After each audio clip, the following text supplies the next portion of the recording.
নারায়ণগঞ্জের গডফাদার খুনি শামীম ওসমানকে যদি আমাদের বুকে দাঁড়াতে সারাদিন রাত থাকতে আপনারা কি থাকবেন না থাকবেন না?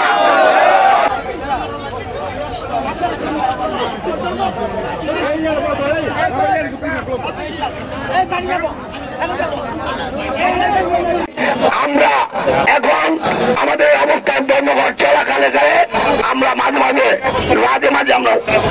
মাঝে আমরা অনেককে বক্তব্য দিব। 15 আগস্টকে কেন্দ্র করে শেখ হাসিনা ওয়াজেদ নতুন গভীর ষড়যন্ত্র মেতে উঠেছে। নারায়ণগঞ্জের গডফাদাররা আশেপাশে থেকে ষড়যন্ত্রে মেতে উঠেছে। আমরা বলতে চাই, আমরা আমাদের এই ষড়যন্ত্রকে মোকাবেলা করতে চাই। চান নাকি চান না? চাই তোর আগামীকাল প্রতিটি ওয়ার্ডে আপনারা ঐক্যবদ্ধভাবে আপনার আজকে যে আমরা নারায়ণগঞ্জে অবস্থান করছি তেমনি ভাবে যার যার ওয়ার্ডে গ্রামে ইউনিয়নে অবস্থান করবেন।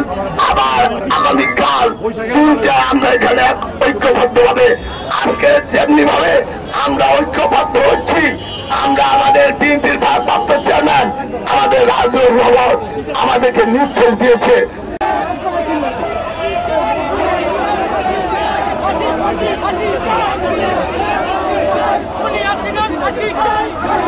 ফাঁসি